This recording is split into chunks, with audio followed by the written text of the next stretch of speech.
जय हिंद साथियों, मेरे प्यारे मित्रों, आप सभी को सक्सेस एकेडमी कटिहार में हार्दिक स्वागत है। आज आप लोगों के लिए बायोलॉजी का टॉपिक लेके आए हैं जो बहुत ही अति महत्वपूर्ण सवाल है। कृपया पूरा वीडियो देखिएगा। ओके गाइस, आज का पहला सवाल है, जीवों में अत्यधिक विविधता का कारण क्या है? तो उत्परिवर्तन। जीवों में अत्यधिक विविधता का कारण क्या है? उत्परिवर्तन। नेक्स्ट, मेंडल के आनुवंशिकता का सिद्धांत किस पर आधारित है? तो लैंगिक जनन पर। लैंगिक जनन पर। नेक्स्ट, मानव शरीर में होता है कितना % पानी? तो 70%। मानव शरीर में 70% पानी होता है। यकृत एवं मांसपेशियों में ऊर्जा जमा होती है ग्लाइकोजन के रूप में। किसके रूप में रहती है? ग्लाइकोजन के रूप में। यकृत एवं मांसपेशियों में ऊर्जा जमा होती है ग्लाइकोजन के रूप में। मानव शरीर में विटामिन ए भंडारित रहती है यकृत में। मानव शरीर में विटामिन ए जो है कहाँ भंडारित रहता है? तो यकृत में। यकृत में। निम्नलिखित में कौन आहार श्रृंखला का निर्माण करते हैं? घास, बकरी और मानव। घास, बकरी और मानव। ओके, घास को बकरी खाती है, बकरी को मानव भी खाते हैं। यह आहार श्रृंखला हमारा है। निम्नलिखित में से किसे आप उपभोक्ता की श्रेणी में रखेंगे? तो जंगली जानवर हमारा उपभोक्ता की श्रेणी में आएगा। निम्नलिखित में से कौन सा उत्पादक है? ऑप्शन के अनुसार यह हमारा घास उत्पादक है। ओके गाइस, निम्न में से कौन सा एक जैविक प्रक्रम द्वारा अपघटित होने वाला पदार्थ है? तो सूखी घास पत्ते। सूखी घास पत्ते जो है ये जैविक प्रक्रम द्वारा अपघटित होने वाले पदार्थ हैं। नेक्स्ट, बहुत इंपॉर्टेंट प्रश्न, पृथ्वी का सबसे पुराने जीव कौन सा है? तो नीलहरित शैवाल है। पृथ्वी पर सबसे पुराने जीव कौन सा है? नीलहरित शैवाल। नेक्स्ट, निम्नलिखित में से कौन अपघटक का उदाहरण है? तो कवक। अपघटक का उदाहरण क्या है जी? कवक। फूलों का अध्ययन क्या कहलाता है?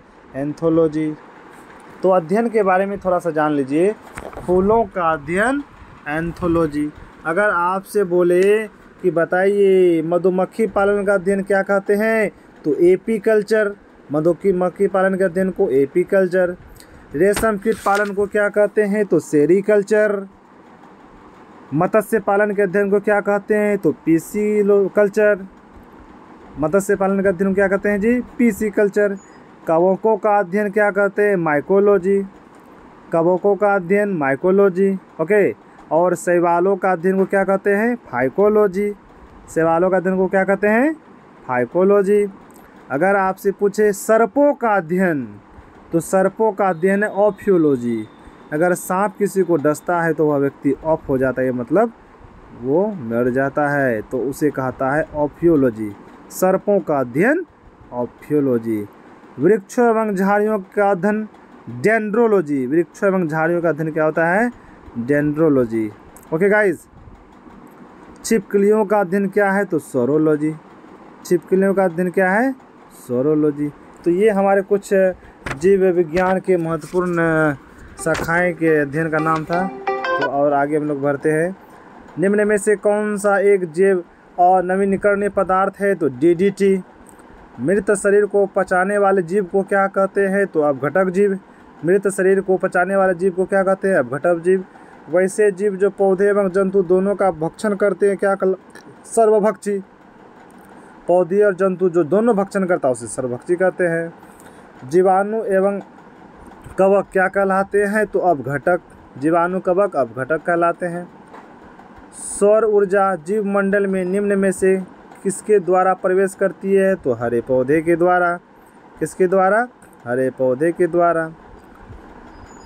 ओजोन परत महत्वपूर्ण है क्योंकि वह अवशोषित करती है परावैंगनिक किरणों को। किसको अवशोषित करती है ओजोन परत? परावैंगनिक किरणों को। पर्यावरण मुख्य रूप से कितने घटकों का बना होता है? तो 2। पर्यावरण कितने घटकों का बना होता है? तो 2। परितंत्र के जैविक घटकों की श्रेणियां निम्न में से कौन सी है? तो उत्पादक, उपभोक्ता और अपघटक। ये तीनों जो है परितंत्र के जैविक घटकों की श्रेणियां में आते हैं, उत्पादक, उपभोक्ता और अपघटक। ओजोन परत पाया जाता है तो वायुमंडल के ऊपरी परत। वायुमंडल के ऊपरी परत को क्या कहा जाता है? ओजोन परत। क्या कहा जाता है जी? ओजोन परत, है ना। ओजोन परत का और सबसे बाहरी जो परत होता है उसको क्या कहा जाता है? तो एक्सोस्फीयर। ये ओजोन परत को अंग्रेजी में कहा जाता है वायुमंडल की ऊपरी परत को। ओके, हमारे शरीर में आनुवंशिकता की इकाई को क्या कहते हैं? तो जीन। आनुवंशिकता की इकाई को क्या कहते हैं? तो जीन। जीवों में आनुवंशिक लक्षण संतान में ले जाते हैं तो माइक्रोसोम।